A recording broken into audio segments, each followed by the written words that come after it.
Cast your minds back to the end of Season 3. Twilight Sparkle has finally saved her friends by reuniting them with their respective destinies, and summons them all to the library to reveal an even greater discovery. Twilight claims to have perfected Starswell the Bearded's spell, and proceeds to cast it. And then, she dies. Or does she? Well, the show would have you believe she is transported elsewhere, and she is fine. Philosophically, however, this raises one of the biggest issues in ontology: personal identity. The philosophy of personal identity concerns what it means for you to be you. In particular, the issue is that of continuity of identity. What is it that lets us know that I am the same me I was yesterday, or will be a year from now? What is the ontological link, throughout time, continuing my identity? Now this might seem like a simple question to answer. I am me, you might say, because of my memories. But then the issue is, can you remember being a child? If not, then surely that child is not you, if continuity of identity is concerned with memories alone. In answer to this criticism, you may turn to bodily identity. My body is the same one that has been since a child, signified by my DNA. However, in this case, the question of identical twins arises. They have the same DNA. Are they the same person? Seemingly not. The debate, then, is ongoing, but the reason I bring it up is because of the work of the philosopher Derek Parfit. Parfit created a thought experiment called the teletransporter example in order to further explore personal identity, and this experiment is remarkably similar to the situation in which Twilight finds herself at the end of Magical Mystery Cure. Parfit explains the example as follows. I enter the teletransporter. When I push the button, I shall lose consciousness and wake up at what seems moments later. In fact, I shall be unconscious for about an hour. The scanner here on Earth will destroy my brain and body while recording the exact states of all of my cells. It will then transport this information by radio. This will then create, out of new matter, a brain and body exactly like mine. It will be in this new body that I shall wake up. This first formulation is exactly like Twilight's own experience. When she activates Starswell's spell, a large black mark appears in her stead. This seems to indicate her body has been destroyed on Earth and remade in the celestial plane in which she regains consciousness. She has been, magically, teletransported. Now Parfit asserts that this basic form of teletransportation is common in sci-fi, and that many simply consider it the fastest possible way of travelling. The view is that, as long as your consciousness is an unbroken series, then it matters not which body you are in. Seemingly then, Twilight is fine, just how the show claims, and there is nothing to worry about, no matter how many times she uses the spell. However, this raises the psychological identity problem we saw at the beginning. Memory seems insufficient to establish personal identity. However, we can reject the argument that we cannot remember our childhood as a criticism by stating that we can remember points where us in the past could remember our childhood. For example, I can remember myself at my 10th birthday, and I know that when I was 10, I can remember being a child, and thus continuity is preserved.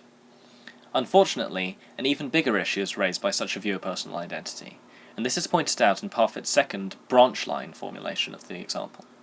Parfit writes, "This time, when I press the green button, I do not lose consciousness. There is a whirring sound and then silence. The attendant hands me a printed out card. This reads, 'The new scanner records your blueprint without destroying your brain and body. The attendant tells me that, if I stay for an hour, I can talk to myself on Mars.' Wait a minute, I reply. If I'm here, I can't be on Mars. Then a white-coated man comes to talk to me. He says, 'We're having problems with the new scanner. Judging from the results so far, you should be fine on Mars, but here on Earth you should expect cardiac failure within the next few days.'" This version of the example sheds a fearful doubt on the psychological-based view of personal identity. In the story, the replica me is created in exactly the same way as before, however this time the original me is still alive on Earth. What can we draw from this? Well, the interpretations are as follows. 1. I am on Earth, and a copy that is not me but has my DNA and memories is on Mars. When I die on Earth, I will have died for real, despite this copy. Or 2. There are two beings which can legitimately be called me. One is on Earth, and one is on Mars. When I die here, I will not die for real, because I will still be alive on Mars. Imagine now that this is what had happened to Twilight after activating the spell. Celestia tells her that her replica was fine, but she would die soon. The interpretations above also apply here. Intuitively, we would defend the former conclusion. As Parfit puts it, though he is exactly like me, He is one person and I am another. When I pinch myself, he feels nothing, and when I am dead, he will live for another 40 years. This is the interpretation I would agree with. From the example, then, it is clear that when Twilight activates the spell, she really dies. Psychological continuity or no. The replica Twilight, Twilight 2, is not her.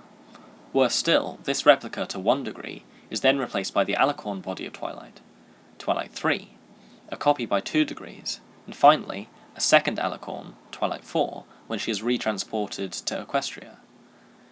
This results in a copy of a total of 3 degrees from the original. Twilight has therefore not only died, but has died 3 times over.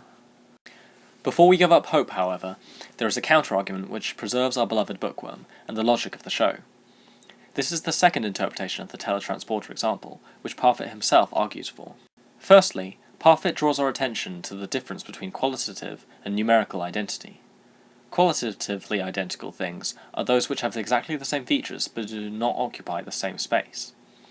Parfit gives the example of billiard balls.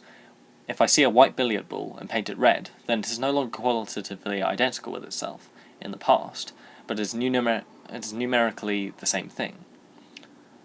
Parfit compares this to the case of a person who has been involved in an accident. We might say of a person, after his accident he is no longer the same person. We merely mean that this person's character has changed. This numerically identical person is qualitatively different. We have seen how the differing views of psychological and bodily continuity are plagued by inconsistencies, and Parfit relates these two forms of identity to qualitative and numerical identity respectively. In each case, however, the arguments are still inconsistent, and Parfit uses this to argue that personal identity is to some extent an illusory question. Since neither psychological nor bodily continuity can retain continuity of identity over time, Parfit argues that there must be a further fact if continuity is to be defended. He proposes this fact must be that we are separately existing entities from our bodies and minds, and that these entities we are comprised of, be them soul or Cartesian ego, would constitute the only way to preserve identity over time. However, he goes on to say that concerning the concept of being separately existing entities, there is no evidence in favour of this view, and much against it. Instead, he offers the following. It is hard to believe that this could be true. When I imagine myself about to press the green button, it is hard to believe that this is not a real question about whether I am about to die, or shall instead wake up again on Mars. But as I have argued, this belief cannot be justified unless personal identity involves a further fact, and there could not be such a fact unless I am a separately existing entity from my brain and body. One such entity is a Cartesian ego. As I have claimed, though, there is no evidence in favour of this view, and much evidence against it. Thus, there is sometimes a difference between numerical identity and exact similarity. There is sometimes no difference. The question, is it the same or merely exactly similar, is sometimes empty, and this could be true of people too. According to Parfit, then, Twilight 2, 3, and 4 are all as good as if the original Twilight was living in their stead, and Twilight has thus not truly died, since in this case being exactly similar is as good as being the same. Like the Harbinger of Destruction, or the Gadfly of ancient Athens, I come to sow doubt on Parfit's happy conclusion. The issue is that Parfit is claiming that he has saved personal identity and the user of the teletransporter, and Twilight Sparkle for that matter, from death. In reality, however, he has destroyed the concept of personal identity entirely. Following his conclusion that there is no difference between continued identity and replication leads to the view that there is nothing real about the self in the first place, if thousands of exact copies can be made which are all equally you. The effect is that, in order to save Twilight, he must reduce her identity to that of a Numerical clone. For this reason, I reject the argument as inconceivable, since it is impossible to take seriously the idea that this is all that identity comes down to. In conclusion, the first interpretation of the teletransporter example is correct, and unfortunately, this leads me to the most horrific conclusion I have ever made. Twilight Sparkle is dead. Thank you for watching. I hope you enjoyed yourself, and perhaps learned something too. What are your thoughts? Am I right to assert that Twilight is dead, or does Parfit's argument strike you as closer to the truth? Let me know in the comments.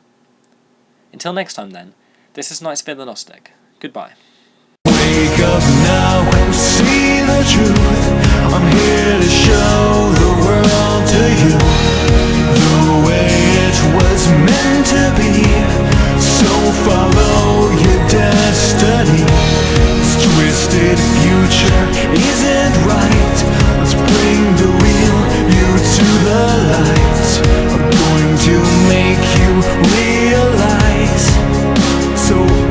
open your eyes.